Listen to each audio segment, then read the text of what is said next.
It's sports time, and when it's time for sports, it's time for the Pressbox Chatter Show, your ultimate in-game for all things sports, all local. Each week, our guys are bringing you exclusive high school game content, in-depth insights, thrilling recaps, exciting previews, and taking you inside the pivotal plays of all of your favorite local high school teams like never before. So turn up those speakers, because it's no limits, no excuses. It's the Pressbox Chatter Show on WCLN. Welcome to this week's Pressbox Chatter Show on Always 1170 AM, Star Communication Channel 16, Always1170.com, and the Mixler app. Pressbox Chatter is sponsored by Crumpler Plastic of Roseboro, Sampson Orthopedic Group, Star TV, and the Sampson Independent. Go to the Sampson Independent's website, ClintonNC.com, to see the video replay of each week's show, and audio replay is available at Oldies1170.com. In this week's show, we review action from Tuesday, September 17th through yesterday and preview the upcoming week's action. I'm Jeff Savo. I'm joined by Robert Hill, Jr., AD at Sampson Middle School tonight, and Jonathan Griffin may be on the way, may not be. I think that's actually John Cena. That's John. John Cena. You can't see him right now. Brant, I believe, is on assignment tonight. I think we cover 9 teams with volleyball, and all 9 of them are in action tonight. So he may have his hands full with a lot of work tonight. So Brant will not be joining us this evening. It'll be Robert Hill and myself, and then Jonathan may be coming shortly. Again, we're going to cover all the sports in Sampson and Bladen County, and we're going to start with cross country. And for the second straight week, the Clinton men and women were both first overall in the Southeastern Athletic Conference cross-country meets. And for the men, they had 3 in the top 10. Javius Logan was 6th, D'Angelo Smith was 7th, and Eric Bautista was 9th. And there were 59 people total running in the men's event. The women's finals, Dark Horses had 5 of the top 10. You get 5 in the top 10, you're going to win pretty much all the time. In fact, they had the first, second, and third. There were 25 total women running. Ruby Davila was number 1. Haley Mathis was 2nd. Evan Gillespie was 3rd. Zadia Melvin was 9th. And Kate Hobson was 10th in the Southeastern Athletic Conference meet. And they will run tomorrow at Clinton High School. And I believe the race will start at 3:30. The race walk is at 3 o'clock. And then the race will take off. It's actually at 4 o'clock. The race will start at 4 o'clock tomorrow out at Clinton High School. So if you want to go see, cross-country meets are kind of fun to watch. And a number of people, they're really well attended too. Most of the time, the people that run, I'm impressed with them. My dad used to say he didn't want to run because he felt like when he got finished, he was right back where he started from. he didn't like that part of it. It's, they're good attendance at them. And again, the thing is about that with track also, you can run all your conference meets, but it's that conference championship, that's when it counts. That's and boy, you exactly right. You have to bring your A game that day, because you could be number 1 all throughout the year, and then all of a sudden you don't run well that conference meet, and you don't do well. Hopton and the Carolina 1As, they're actually running today at North Duplin, Lakewood, Hopton, and Union. And I have Hopton's results from last week. I'm trying to do a better job still get up with all the coaches to get all the results. But last week for Hopton, they had 5 of their lady runners finish in the top 10. Andrea Seda was number 1 overall. Julie Sanchez was 2nd. Michaela Harris was 6th. Annalisa West was 7th. Xana Wright was 8th. And for the men, Nate Miller finished number 5 for them. And again, they're running at Noose Charter.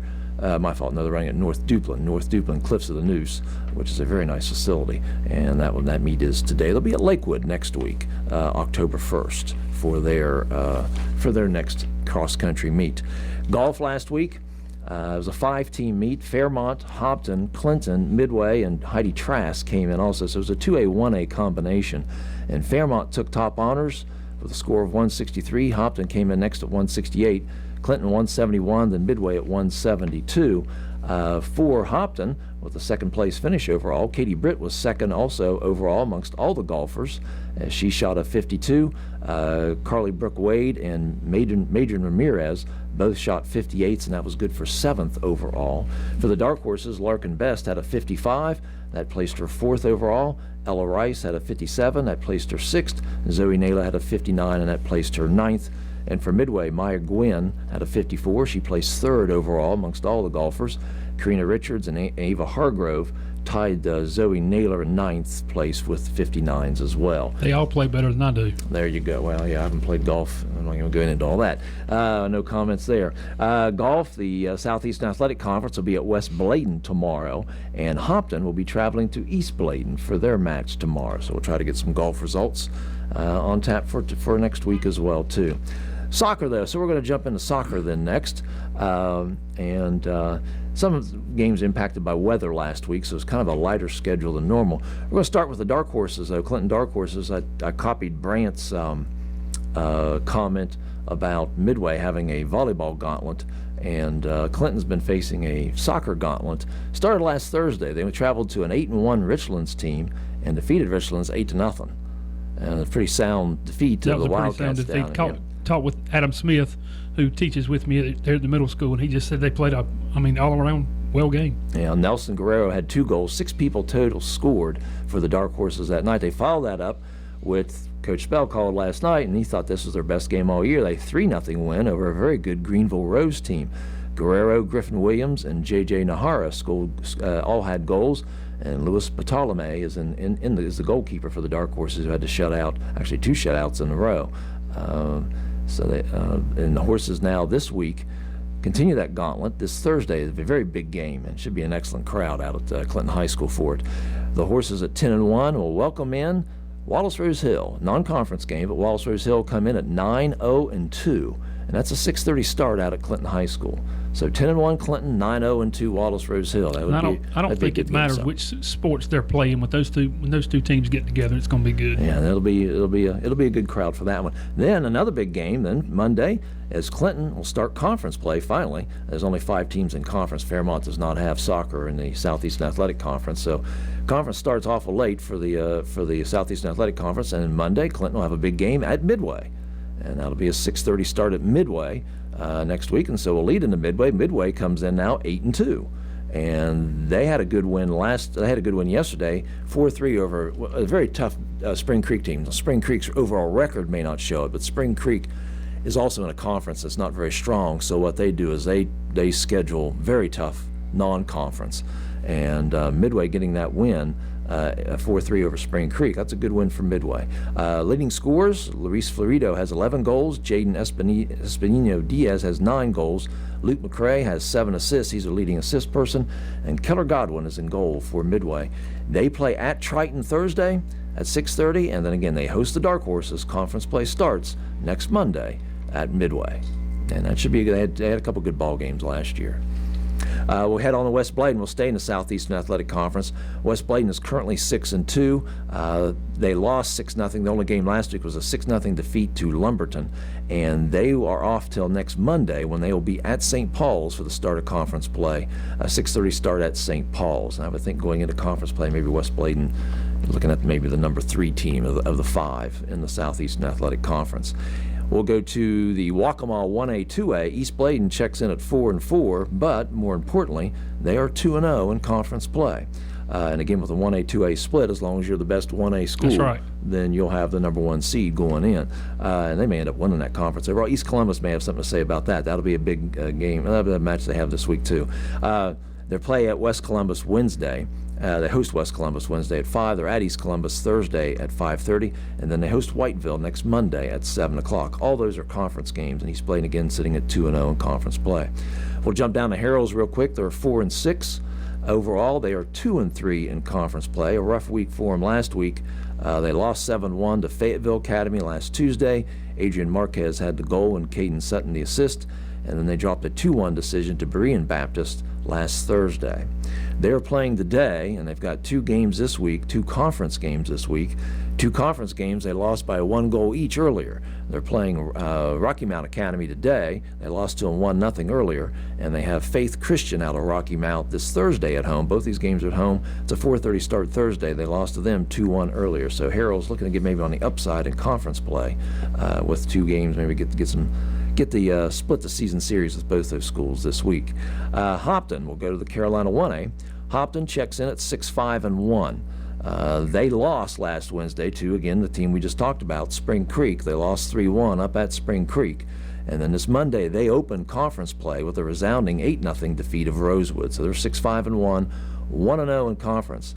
And they have a kind of a, I don't know so much a gauntlet in terms of tough teams, but they're playing back to back to back. Back to back to back. That's rather tough now. That is tough. And I think with as much as running as soccer players do, those guys are going to be in shape. They're going to be tired. That's one of those where you get up 8-0 yesterday. I'm sure the coach at Hopton subbed out a lot, so that gives the players a rest because they're playing and there's our school, the American Leadership Academy at Johnston County. They're hosting that team today at 6 o'clock, and then they're at News Charter Wednesday at 6 o'clock. So 3 games in a row for Hopton, and they start out with that 8-0 win Monday against Rosewood. Next Monday, then, it'll be a big game, I think, in the Carolina 1A. It'll be at Lakewood. That's a 6 o'clock start next Monday at Lakewood. Lakewood comes in 5-3-1. They are 1-0 in conference play. They defeated Union yesterday 4-2. It was tied 1-1 at half, and then Lakewood pulled away in the second half for the 4-2 win. They are at North Duplin Wednesday at 7 o'clock, and then, as just mentioned, they will host Hopton, which should be a big ball game in the Carolina 1A next Monday. That'll be 6 o'clock at Lakewood. And then lastly, Union is 1-9 overall. They are 0-1 in conference play.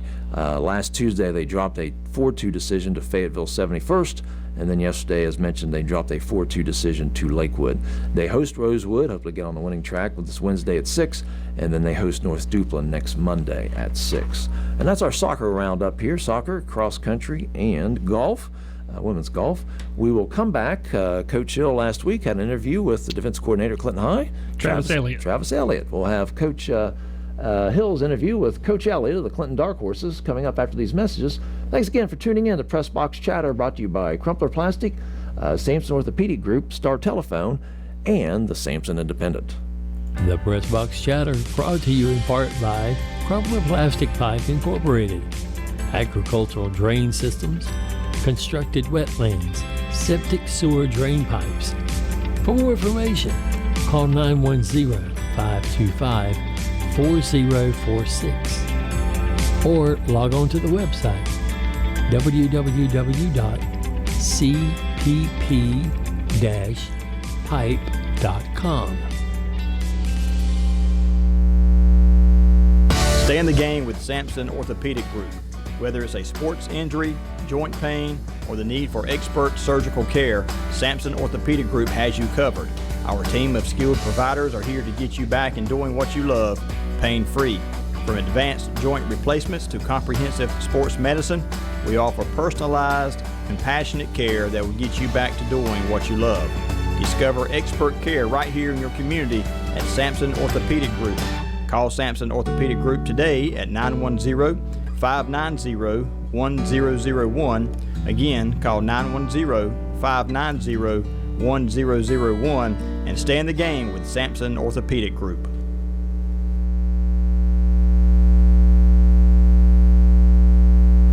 We're glad to have Coach Travis Elliott with us this afternoon.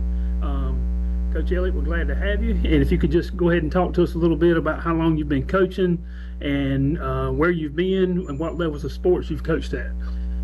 Glad to be here. First off, thank you for having me. This is my 23rd year. I've coached on both sides of the ball and variation of that, but mostly on the defensive side. Spent time in West Iredale, Bunker Hill, which is a 2A school over in the West, and then at South Iredale, which was my alma mater, 4A, and then most recently at Statesville High School until I came here, sir. So you have been in the western part of the state, which is going to be a little bit different than what you see here in the east. So what brought you to Clinton and to our area? Well, it was God's intervention, if I can say that, because we had some. I had gotten out of teaching and still coached and was selling both my companies and looking to get back into education. My daughter, she's in first grade now, and it didn't work out at the school I was at for the job that I had applied for, and just so happened to see an interview on Coach Boykin, sent him an email just basically saying, hey, how you doing? I really enjoyed watching what you had to say about his God, family, faith type, thing. And next thing I know, me and my daughter's in the truck heading to Clinton, and we go out and eat.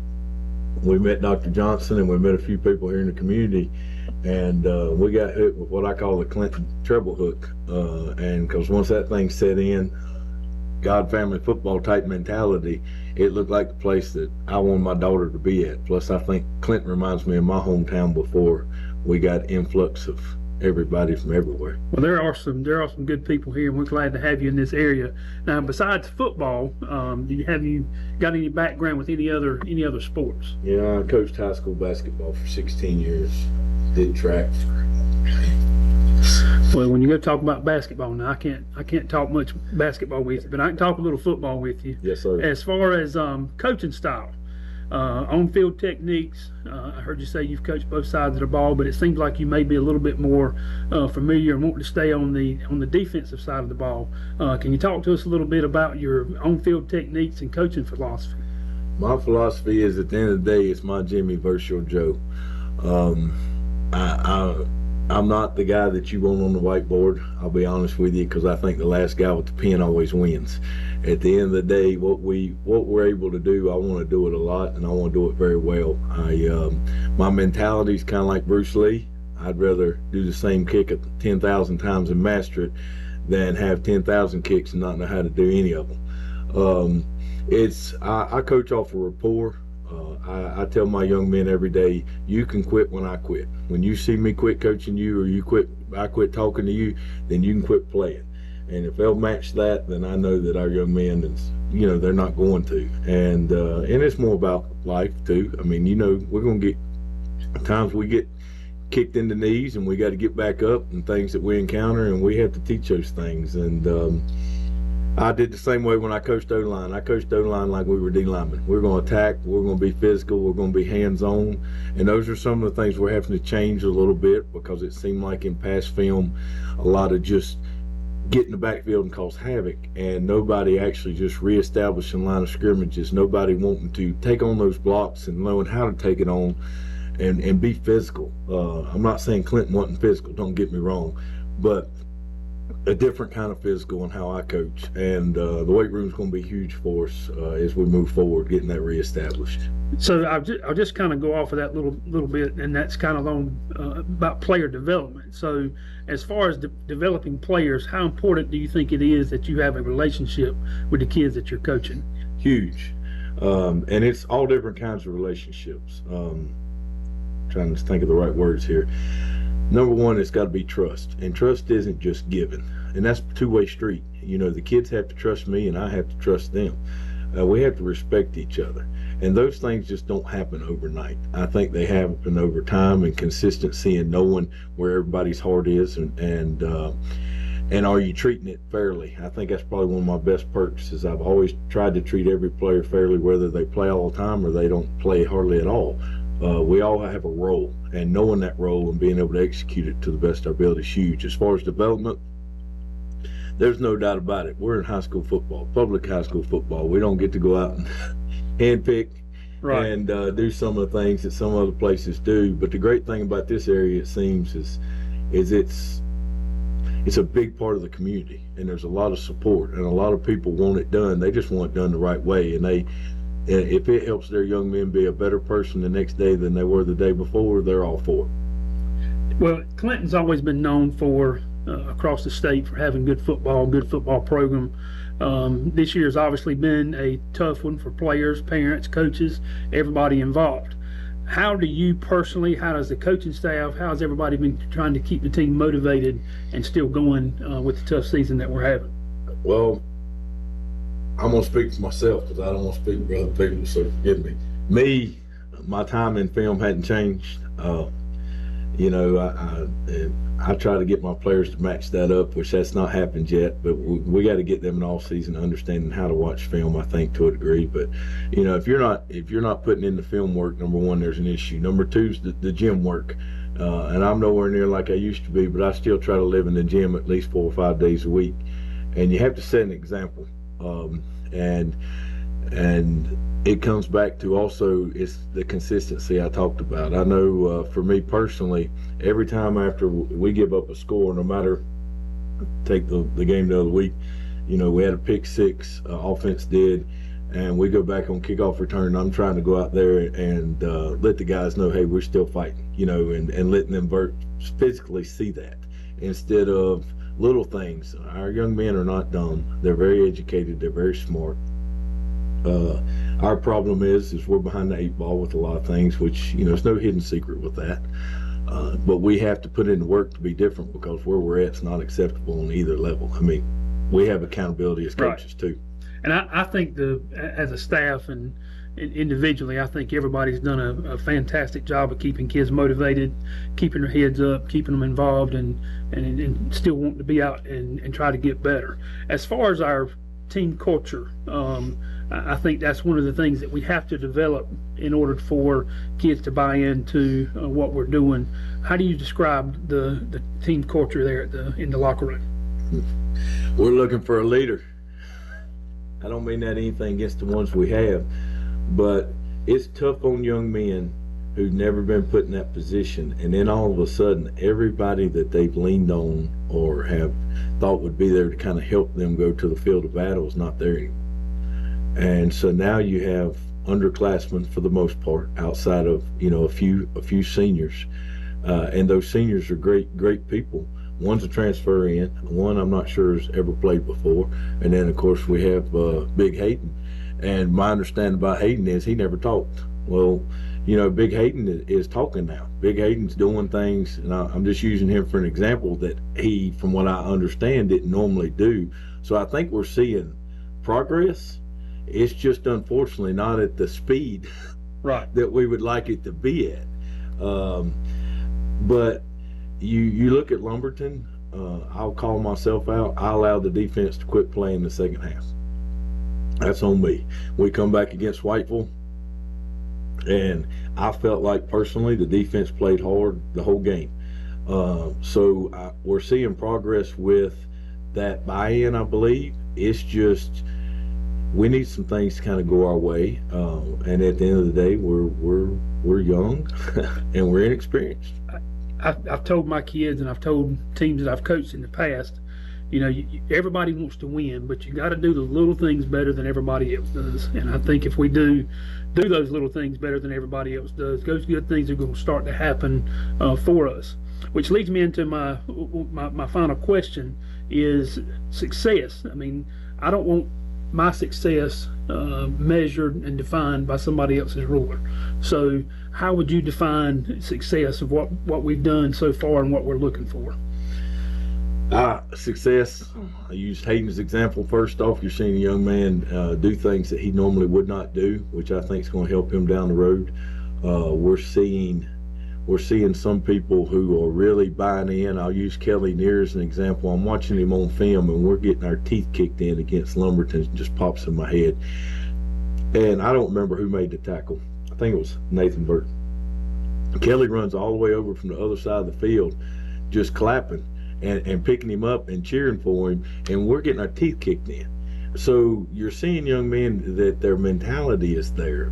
You're seeing they're still in it fighting together. I think football is one of the only sports, and why I love it so much of it, it's true team.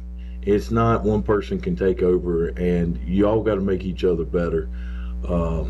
For me, that's the success right now, is seeing us.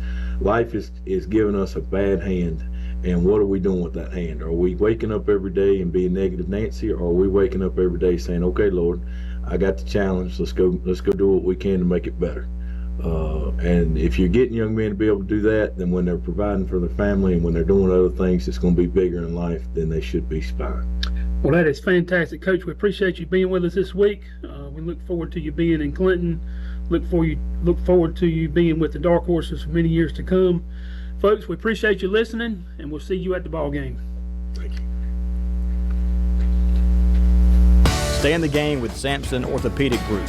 Whether it's a sports injury, joint pain, or the need for expert surgical care, Sampson Orthopedic Group has you covered. Our team of skilled providers are here to get you back in doing what you love, pain-free. From advanced joint replacements to comprehensive sports medicine, we offer personalized, compassionate care that will get you back to doing what you love. Discover expert care right here in your community at Sampson Orthopedic Group. Call Sampson Orthopedic Group today at 910 910-590-1001. Again, call 910-590-1001 and stay in the game with Sampson Orthopedic Group. The Pressbox Chatter brought to you in part by Crumpler Plastic Pipe Incorporated, agricultural drain systems, constructed wetlands, septic sewer drain pipes. For more information, call 910-525-4046 or log on to the website www.cpp-pipe.com. Back at Pressbox Chatter, Jeff Sauble, along with Robert Hill Jr. and Jonathan Griffin now has joined us. Thanks for joining us there, Jonathan. Brannigan's off on probably assigning, watching all the volleyball games that's going on tonight and getting all that ready. It's hard not to be everywhere at once. No rest for the sports reporter now, local papers. Thanks again for Coach Hill doing an interview with Travis Elliott. Next week we'll stay on the Travis kick, but we're going to have Travis Quinn, PA announcer at Carter Finley Stadium. That should be a very interesting interview. Yep. So look forward to it. How'd y'all pull that off? You got to know people. Got connections. I got connections everywhere, man. Oh, okay. Well, apparently, yeah. Apparently, that's pretty cool. He's been doing that now for. This is year number 5, I believe, maybe 5 or 6. And he's just he's from the Duplin County area. Yeah. He was actually my PA announcer when I was football coach at Harrell's. Really? Yeah. Oh, that's cool. Yeah. Yeah, so it is a tie-in to that. Sorry to get derailed there, but that's all right. I heard at part of his interview he's going to announce every James Madison touchdown they scored against North Carolina last week. We won't get into that, though. Followed closely by another Clemson touchdown, apparently. All right, let's head into tennis real quick. Harrell's sports a 7-5 record. They are 4-3 in conference play. Overall records, Emma DeBose is 9-2. She's the number 1 seed for them, and she's a freshman. 8th grader Lily Kate Rogers is 7-4, and she's the 2 seed. And then 3 seeds Piper Nelson, a sophomore, and she's got a 7-4 record. So a lot of youth there on the tennis team. They lost last week to Fayetteville Academy 7-2. Rebecca Bryan had a 6-3, 6-4 victory, and Piper Nelson and Ella McKeithen had an 8-4 win in doubles. And then they defeated Faith Christian 7-2.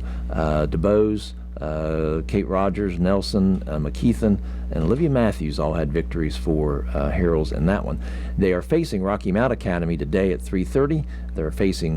They will host Wayne Prep Academy at 3 o'clock this Thursday, and then they're at Wayne Country Day next Monday to finish off the week slate. Clinton comes in at 4-7 overall, but they are 2-0 in conference. Madison Avery has an 8-3 overall record. Xana Royal and Lily Williams both chip in with 6-3 records, and Avery and Allie Naylor have a 6-2 doubles record. They lost to High Point Central. Let's try that again. They lost to Harnett Central 7-2 last week. Madison Avery had an 8-2 victory in singles, and Allie Naylor and Avery had an 8-6 win in doubles. They followed that up with a conference win, 7-2 over West Bladen. Lily Williams, April Sinclair, Madison Avery, Allie Naylor, Williams and Xana Royal in doubles all had wins. Delaney Peterson also had a win in singles for the Dark Horses in that 7-2 win. They will host Red Springs tomorrow. It is a tennis doubleheader. And you ask why they have doubleheaders in tennis. Well, 1, they've had makeup games due to weather. 2, the season's running out. Running out. They will be at Fairmont next Monday for a doubleheader. Then I think they go to St. Paul's a couple days after that. And season runs out because you get to the second week you got to have a conference tournament, and then by the second week of October, you're in the playoffs. Is high school tennis? I know in the pros, men's go 5 sets and women go 3 for most of the tournaments. In high school, is it best of 3? Best of 3 for your. Can you imagine going best of 3, like it being a nail biter? And then you maybe even going into extra games in the last set, and then all of a sudden having to play another one right after. I think too, but they have like a individual championship. They have individual and championship. And then they have a team championship. Yep. And then a doubles championship or something. Oh, yeah. Well, there'll be individuals, and that's why you do your conference tournament. Decide who's going to be your qualifiers for individual play and then your doubles play. They'll have those, and then you interspice with that, you'll have your team playoffs in there too. So that's why, again, tennis is going to wrap up very quickly. Last match for East Bladen, we'll get to them here shortly, is next Monday. Because then again, you're going to have conference tournaments, decide things, and then you'll go into bracketed play for the team playoffs and individual and doubles after that. So tennis wraps up pretty shortly. Yeah, well, that's pretty wild. I was wondering how many sets the high school played. I thought it was best of 3. West Bladen checks in second in the conference, Southeastern Athletic Conference. They're 6-5 overall. They're 3-2 in conference play. They defeated St. Paul's 9-0 twice in a doubleheader last week. Then they lost to Clinton 7-2. They'll be hosting Fairmont next Monday at 4 o'clock at West Bladen. Lauren Douglas is 5-4 as a number 2 seed. Faith Wren is 5-4 as a 3 seed. Lily Anderson is 5-3. She's a 4 seed. And then Anders and Wren in doubles are 5-3 as well.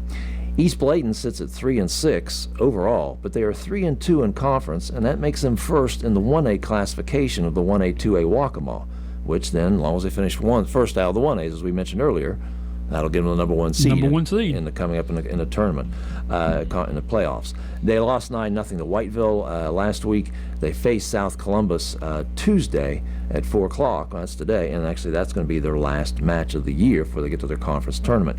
Kamora Jernigan has a 5-3 record, the senior for East Bladen, leading the way there. That's our tennis update. We'll run into football then. And we're going to start with the game we saw last Friday. The Dark Horse Sports Network went down to Harrell's, and Harrell's defeated North Raleigh Christian Academy 34-18. That's their 4th straight victory. They're now 4-1 on the year. So I had a really good time down at Harrell's last week. It was the first time going to Harrell's, and everybody was real nice, of course, but the facilities and everything, and it was a really good time. And of course, you get a chance to see good football on top of making a trip to a new place. It's always fun, but I was really impressed with how hard they played. Their defense, we thought, would come out and have some issues with the passing game and mixed running game, but they played really, really well. And their freshman running back, Gerard Miller, had 14 carries for 121 yards. That was pretty impressive because Harrell's was without their number 1 stud running back. Right. And they did it more of a running back by committee style. Deshaun McCoy had 5 carries for 42. Demetrius Jones, 6 carries for 41 and 2 touchdowns. But just overall impressed with Harrell's, and I think for this upcoming Friday, did High Point lose? No, High Point ended up winning 22-21 over Charlotte Country Day, and then the Harrell's game has been moved up to Thursday. Okay. While the Coach Hill's interview with Coach Elliott was going on, I was trying to text the ADs and all. Clinton, there's been no change in their game. Yep. I didn't hear from the only county team is Lakewood playing, but Harrell's will play Thursday, 6 o'clock at High Point Christian Academy. High Point Christian Academy comes in 5-0, and their JV game for Harrell's has been moved up to 3:30. They're at North Raleigh Christian. That'll be Thursday at 3:30 for their JVs. So. Yeah, it's going to be a lot of travel for that crowd. It is a lot of travel, but I mean, when Salvo and I were talking about Friday, when you're in the Christian school conference of private schools, one of the things I was telling him, as I said, as beautiful as the facilities are, I just noticed how small the visiting stands are, and he just said, well, you got to think about it. Some of the schools they'll play will be 2.5, 3 hours away. And you're just not going to have a lot of travel. And you're just not going to have a lot of travel. You're right. Well, first game was Covenant Day. That's coming out of Charlotte, so not uncommon. Eli Hardison and Coley Sasser, 6 tackles each. We called their names a lot last Friday. Xander Garcia, Jesse Smith, and Jaden Stallings all had a sack. Midway went to 4-1 last week with a 48-6 win over Goldsboro. And this was one we couldn't really hear a lot of information on Friday, as I kept trying to check the score and we never saw an update, but Midway gets the win against a struggling Goldsboro team this year, and Tanner Williams 8 of 14, 185 yards passing, 3 touchdowns. That's a good night for him. That's a good night for any quarterback. Yeah. And then you look at the receivers. Kamari McNeil had 2 receptions, 96 yards, and I believe he had 2 touchdowns too. Jeremiah Blue had 2 receptions, 34 yards. Jacob Holland 3 for 35. In the running game this week, Nathan Miles had 7 carries, 101 yards, 14 yards per carry. And a quality night there. They rushed, I think it was over a couple hundred yards, add it all up. Corey McNeil had 64, Blue had 62, Jaden Stocks had 57 yards. So nice job by Midway getting a win, taking care of business against, again, like I say, a struggling Goldsboro team. I wonder if is the Goldsboro coach that's been there for the last several years, I wonder if he's the same coach there. It'd be interesting to look it up, because I've always thought Goldsboro's had talent. They've got athletes. There were athletes all over the place. Yeah. Several times when Clinton played them years ago, where they would just make these head-scratching calls, and you're just like, obviously it wasn't a coaching call that would lead to something like this. But there have been times where Goldsboro's had the players. It's just been the coaching's been a little bit of a head-scratcher.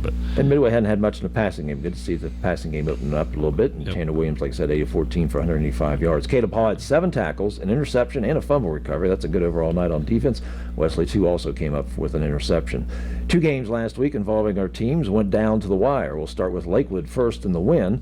Lakewood was up 27-26. Red Springs scored in the last seconds of the game, went for two, and did not get it. And Lakewood comes away with a 27-26 win. They are now 4-1. Midway, by the way, is open this week.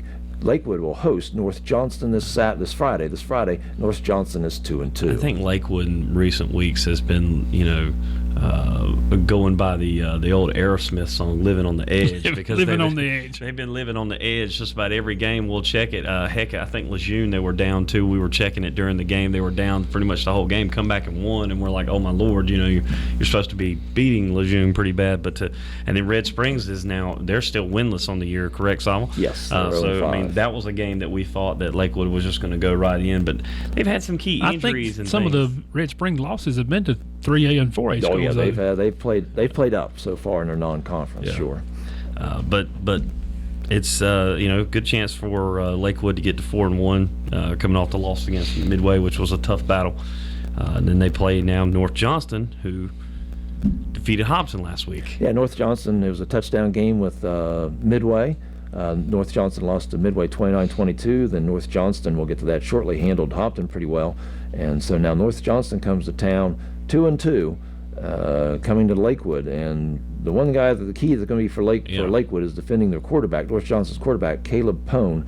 Last week against Hopton, he threw for 286 yards. He ran for 185 yards. So you're looking, 471 yards of total offense just by one guy right there. He is. You may want to guard that guy. 680 yards passing through 4 games and 443 yards rushing so far for Caleb Pone. So that'll be the main focus that Lakewood will need to key on this week defensively, at least. Sava, we look at moving down the list. South Columbus defeated East Bladen. It was a good battle. That was only a 3-point game. South Columbus 25. The other game that went down to the wire. South Columbus kicked the field goal with 2 seconds left and defeated East Bladen 25-22. East Bladen now falls to 1-4 overall. That was the start of conference play. They're the only school so far that we have in our area that has started conference play, and they are now 0-1 in conference. They are at East Columbus this Friday, from the best I heard right now.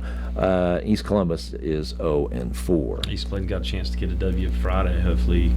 Maybe so. The Gators of East Columbus. Yes, and East Bladen too, running for record, but it's been James Keenan, it's been Wilmington Ashley, it's been North Brunswick.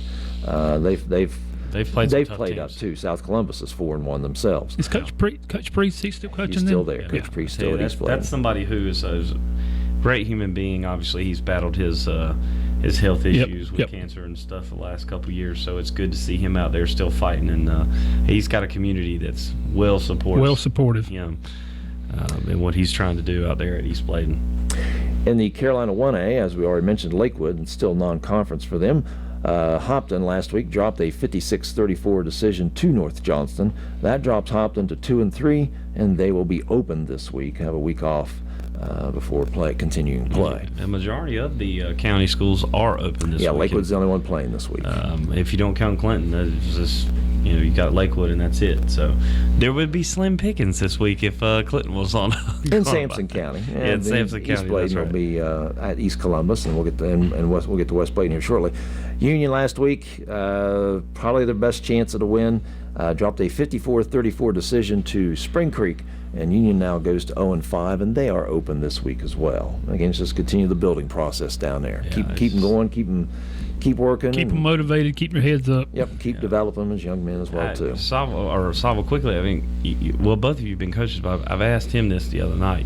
Clinton's had some struggles, obviously, but when you were coaching, how would you take a team like you had and somehow find a way, whether it be just in a half where you were just getting blown out, or it be you started the season struggling? Like, what are the things you can say? I mean, these are 15, 16, 17, 18-year-old kids that you're trying to keep motivated when they're getting their teeth kicked in week after week or half after half.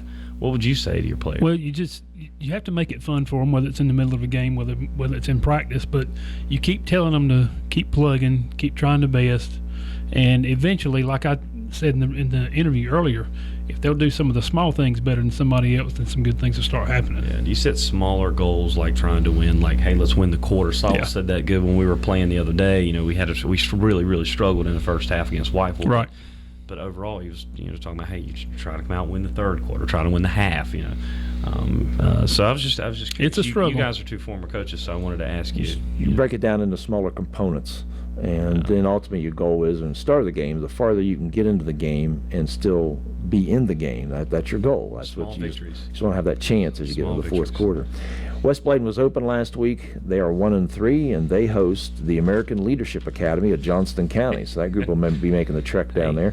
And ALAJ comes in at 4-1. Yeah, I was going to say So we talk about that name. they defeated they defeated Union, then 2 private schools after that. They got it handed to them by Roanoke Rapids pretty good. Came back with a win last week. So they'll travel down to West Bladen this week and take on the Knights. 1-3 West Bladen, 4-1 American Leadership Academy at Johnson County. The Dark Horses were open last week. They are 0-4, and they will be traveling to Princeton.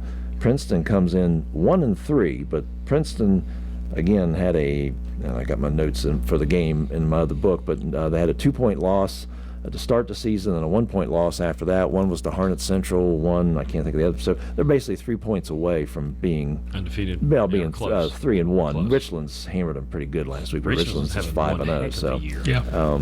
but so Princeton be a tough out, and of course they'll kind of run the single wing, or some people might call it the Notre You're not Dame going to get the box ball a type whole stuff. lot against them. They're gonna take. It'll be time consuming with their drives and all. But they're going to have some very nice turf to play off of. They That's will why- have that's some why nice they, turf. if you've never had a chance to see their fields, South City's never called a game at Princeton, so I said, well, I've done it one time. And Lakewood was playing during a playoff when Clinton was out, so I went down there that way. And so that'll be fun. It was either Lakewood or Hobson. I think it may have been Hobson, actually.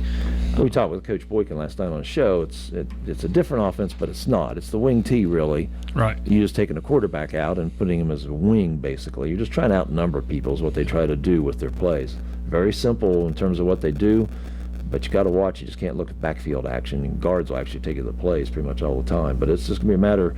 He was talking about it yesterday. Coach Boykin was a matter of sitting in there and taking hit and delivering hit all game, because they're just going to come right at you. So that'll be this Friday. Still on for Friday. When they were at their best, couple years ago, they had some talented running backs in the backfield. I mean, I think them and Wallace went down to the wire, but they were throwing up 50, 60 points against teams, and they were just running. They and were scoring a straight lot of ahead, points. And they were they were a lot of misdirection behind the backfield, but usually kept it within 3 or 4 yards between tackle to tackle. It was just so many people just spinning and turning.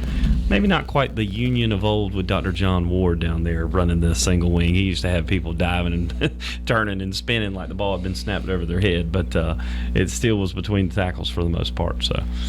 That's our football roundup. We'll be back to wrap things up with, the third segment with volleyball coming up. We'll do our volleyball roundup here next, here on Pressbox Chatter.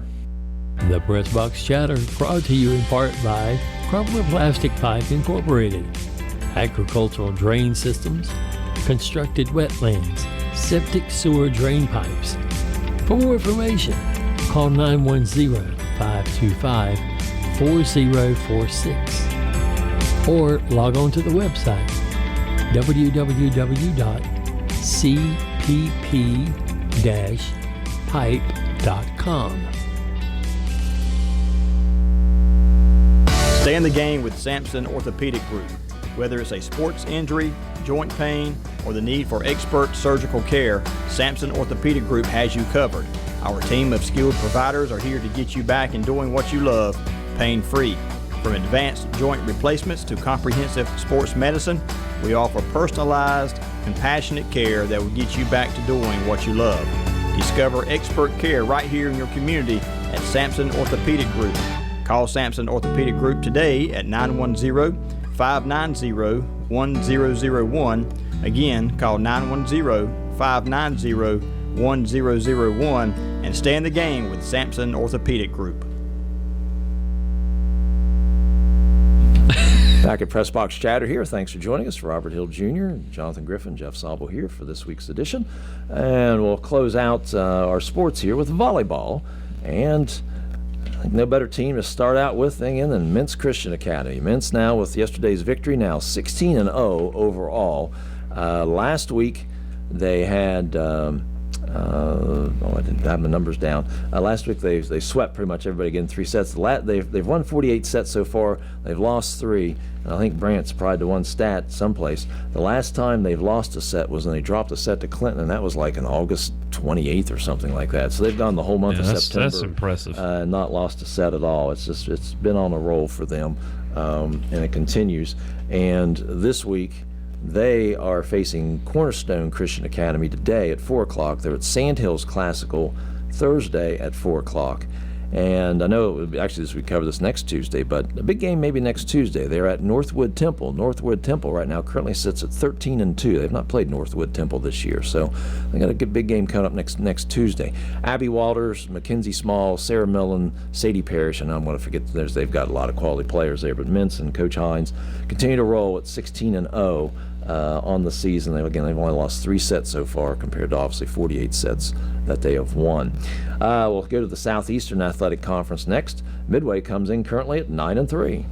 Yeah, 9-3, currently on a 5-game winning streak. Kaden Moran, Samantha Carter, Grayson Hall among area leaders in various stats. They host 2-6 Red Springs tonight. They are at 4-8 St. Paul's on Thursday, and then the big match of the week of next week is they host 12-1 Wallace Rose Hill on Monday before a rematch against Clinton on Tuesday. So a lot of volleyball action down there at Midway. And Savo mentioned the SAC 7. I think that is a shirt you're no longer going to be able to wear, Savo, and you're going to have to frame it because there's no longer technically a SAC 7 since we lost East Bladen. Yeah. So that's we can all Robert will just all sign that and then he'll frame it, and he can't wear that shirt no more because I can sell it on eBay. And Midway had a nice win last night, 3-0 win over South Lenore, who is usually a pretty good team. I think they came in at 8-3 last night, so very resounding. And the scores weren't close at all. So Midway with a good win there last night, and like I say, sitting at 9-3, and they overall in conference play, I believe, are 3-0 as well. Let me get my numbers here exactly right, and I can tell you for certain. I should have that handy. Midway comes in at 9-3 and 3-0. Yeah, they defeated Fairmont 3-0 last Tuesday, West Bladen 3-0 last Thursday, then South Lenore yesterday. So they sit atop the Southeastern Athletic Conference with a 3-0 record. The Dark Horses check in. We'll go to them next. They check in at 9-4 overall. They are 1-1 in conference play. 1-1 in conference play, and I'm not sure how many of the conference teams in that conference are going to be, other than Midway, going to be strong in volleyball. But I mean, obviously, if you get in conference play and you have a good conference record, it's going to help you come playoff time. Well, after your number 1 seeds, and after that, it's all based off your power rankings now. So yesterday, a tough loss. Last week, they defeated West Bladen last Tuesday, 3-0. They lost to Trask, though, yesterday, a non-conference matchup, 3-1 yesterday at home. And so those are wins like there that would help you in your power rankings, but that did not occur. They host St. Paul's today, conference match, and then they'll host Fairmont Thursday. So 2 conference matches here this week. And 2 wins. Hopefully, the Dark Horses get St. Paul's checks in at 4-8, and Fairmont at 0-11. Yeah, they get those 2 wins, and then they make it out to the Midway game. That'll be a big crowd. Right. A lot of emotions on that one. They're looking for some payback again from the previous match earlier in the year where they failed to Midway. Now, the Midway, is that at Clinton or is it at Midway? This will be at Clinton. It's at Clinton. All the conference matches, the first go-around is Clinton at Midway. So the second go-around here in volleyball will be at Clinton next week. Good. We'll stay in the Southeastern Athletic Conference. West Bladen struggled in conference play. They are 4-9 overall. They are 0-3 in conference play. They dropped a 3-0 decision to Clinton last Tuesday, and then Midway 3-0 last Thursday. So probably playing the top 2 teams, Midway first and Clinton second in the conference play, and they dropped 3-0 decisions. They are at Fairmont tonight, who is 0-11, so maybe they can pick up a win there. And then they host 2-6 Red Springs this Thursday. So a chance maybe to get to 2-3 for West Bladen in conference play. Yeah, they're currently struggling a little bit right now in the midst of a 3-game losing streak. Talia Bethea, Jalen Clark, Natalie Sykes, Marley Walters are team leaders for the Knights of West Bladen in various categories.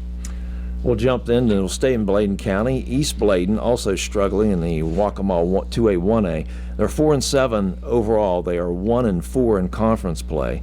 got beat by Whiteville 3 sets to none last Wednesday, and then went non-conference and played again a very good Wallace Rose Hill team, which will be at Midway next week, and Wallace beat them 3 sets to 1. They are hosting South Columbus today at 6 o'clock, and then they go to East Columbus Thursday. That's a 6:30 match. South Columbus checks in at 4-7. East Columbus at 8-1. So East Bladen, you got Molly Toller, Miriam Devon, Taylor Dallas, all lead the team in various categories: kills per set, hitting percentage, blocks, digs, sets, aces per set, kills, some of that stuff. I don't even know exactly what it means. They got stats. They got stats galore. Well, I was just about to ask you. It's like, Robert, when's the last time you did a dig? And so basically, and Sawa, I know you will if I get this wrong, but a dig basically is like somebody goes in for like almost like a spike or something like that. You're sliding on your knees and you're digging it out. And basically, you're not using a shovel. You're not using a shovel. That's correct. Us literals will be, but it's the only score. It's the only match where you can say the word kill and it'd be okay. It'd be like, okay. Hey, she's got 3 kills. A lot of volleyball stats to keep They track don't of. escort her out the building. Statisticians in volleyball do not have it easy. Yeah. And we apologize for our lack of knowledge on this show about volleyball overall. Harrell's, we'll go to Harrell's next. 6-7 overall, 2-4 in conference play. They had a good week good week since our last show. They defeated Halifax Academy 3 sets to none last Thursday. Got a win yesterday against Greenfield Academy 3 sets to 1. And we talked about Hopton playing 3 soccer games in a row. Harrell's is on the volleyball circuit now. Gauntlet. As they played last night. They're hosting Rocky Mount Academy today. It started at 5:15. They go to Fayetteville Academy Wednesday at 5:15, and then they host Faith Christian Thursday at 5:45. Who wants to practice now? You got 4 days and 4 games in a row, so let's just keep playing. And then Monday they'll host Liberty Christian Academy at 5:15. So in a period of a week, before we go to our next show, they will have played 4 times. Well, that's one of those things where I'm curious is you guys being coaches. Of course, football's obviously a little bit different when you're not having midweek games, like back to back to back. But in the sense where you start to form bad habits, you can't take a break and just say, let me practice this. It's like you're having to talk about it and learn on the fly. Best equivalent would be maybe basketball. Best equivalent would be in basketball when the dark horses would go deep into football playoffs and so many basketball games. You have to decide, do you want to play your non-conference, because you get to the point you're playing three games a week. You need to practice some. Plus, again, you'd hate to take away conference games. Are obviously more important, so right. You had to make those decisions on how many do you play. And I don't know. Again, some of these games are makeups because of weather that we've had a couple instances of. Yeah. And I don't know. I apologize for not knowing whether all those are conference games for Harrell's or not. But sometimes, just if they're conference games, you just got to get in what you can get in. And we've seen that with basketball when you get the bad weather. Also, sometimes toward the end of the year, you're having to play 3 or 4 games a week just to get your conference games in. So Harrell's is plenty of action here. Yep. Let's go to the Carolina 1A. Hopton, 10-2 coming in, and they're 10-2. They are 2-2 in conference. They won 2 games last week, 3-1 over Lakewood last Tuesday and 3-0 over Union last Thursday. And big game today. North Duplin at home. I think Rosewood and News Charter are going to be your 1-2 in that conference. But again, you talk about playoffs. Again, after your 1 season, it all goes off power rankings. But still, I got that bite there. Yeah. But it's still Playoffs. You want to finish up the third place if you can. And it's going to be between them and North Duplin. So it's Hopton tonight. Both teams come in at 2-2 in conference play. They then start the second half of conference play. They host Rosewood this Thursday. So important game for Hopton tonight. Do you know who the 2 losses for Hopton were? Rosewood and News Charter. Rosewood and News Charter. Okay, because. They were undefeated for a while. They got handled pretty good by both of them. So that's what I'm saying. It's going to be Rosewood and News Charter. And Rosewood's already defeated News Charter. So Rosewood's going to probably be the class of that conference. News Charter second, but this Hopton and North Duplin will determine third. Yeah, 5-game home streak started last Thursday against Union. It ends October 3rd with Lakewood. So they're going to be playing quite a bit of games at home in a row. But some of the key players for them: Xana Hare, Cassie Driver, Lola Warren, Cooper Bland are topping the conference leaderboards and hitting percentage, aces, and Robert's favorite thing called digs. Digs. Yeah. And then 2 teams at the bottom of the Carolina 1A. Lakewood 2-10 overall. They are 1-3 in conference. They lost 3 sets to 1 to Hopton, and then 3 sets to none to News Charter last Thursday. They have Rosewood tonight, the Enfield Task, who is 14-2, and then they're at Union this Thursday, and we'll talk about Union here shortly. Well, in fact, we'll do it now. Union 0-14 and 0-4. They lost 3-0 to North Duplin last Tuesday and 3-0 Thursday to Hopton. Got News Charter today, which will be a difficult match for them, and who is 10-5. And then they host 2-10 Lakewood. In the first game that they played at Lakewood, Union was actually up 2-1 before Lakewood rallied and won the last 2 sets for a 3-2 decision. So maybe Union can get a scratch and get a first win here this Thursday as they host Lakewood. Yeah, anything can happen. I mean, when you get up multiple opportunities, you play against a team that you don't think you should have any problem beating, and then all of a sudden you just lay down a little bit. Oh, wait a minute! I just got a report. James Madison just scored again. There's your there's your prime example of that right there. Yeah, Saville, I think I'm going to quit this show. Wait a minute, no, I'm going to stay. Yeah, you were down at LSU having a good time. So down there wondering, thanking God I did not go to Chapel Hill this past Saturday. Right. Yeah. Again, that's your sports roundup. We're going to take one final break, come back with some of the key games, key matches coming up here this next week. We'll be back on the Pressbox Chatter let's try that again. Pressbox Sports Chatter Show here after these messages. Stay in the game with Sampson Orthopedic Group. Whether it's a sports injury, joint pain, or the need for expert surgical care, Sampson Orthopedic Group has you covered. Our team of skilled providers are here to get you back in doing what you love, pain-free. From advanced joint replacements to comprehensive sports medicine, we offer personalized, compassionate care that will get you back to doing what you love. Discover expert care right here in your community at Sampson Orthopedic Group.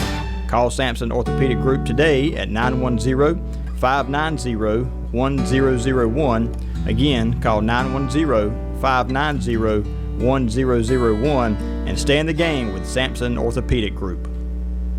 The Pressbox Chatter, brought to you in part by Crumpler Plastic Pipe Incorporated, agricultural drain systems, constructed wetlands, septic sewer drain pipes.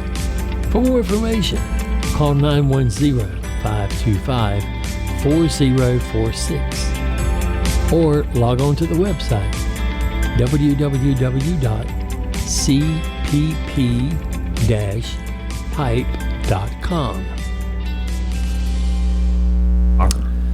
Back at the Pressbox Chatter Show, and again, sponsored by Crumpler Plastic of Roseboro, Sampson Orthopedic Group, Star TV, and the Sampson Independent. Go to the Sampson Independent's website, clintonnc.com, to see the video replay of each week's show, and the audio replay is always available at oldies1170.com as well. All right, big games coming up this week. Jonathan, you want to go first? Well, I'm just saying, let's start with soccer. You look at the Dark Horses; they're 10-1 on the year. They're going to be hosting Wallace Rose Hill on Thursday, who are 9-0-2. That's going to be a big ball game. And then it's always interesting when you make it to Monday and you get a chance to play against a cross-county rival in Midway. So those would be my soccer outlooks, at least for the Dark Horses coming up in the next couple of days. And we're doing this for any teams. It doesn't have to be Clinton, but those are two. Oh, it's just one I just saw right off the top. Yep. Who you got, Robert? What you caught your eye? I would say Clinton again, just maybe in volleyball looking ahead for the rematch with Midway next Tuesday. All right. And I've got with volleyball Wallace coming in, who I believe is 11-1 or 12-1. They're at Midway Monday. That should be I know it's non-conference, but that should be a good test for Midway with Wallace coming in. And again, I think the volleyball game today, North Duplin at Hopton, which will pretty much decide third place in the Carolina 1A. That should be a good one there.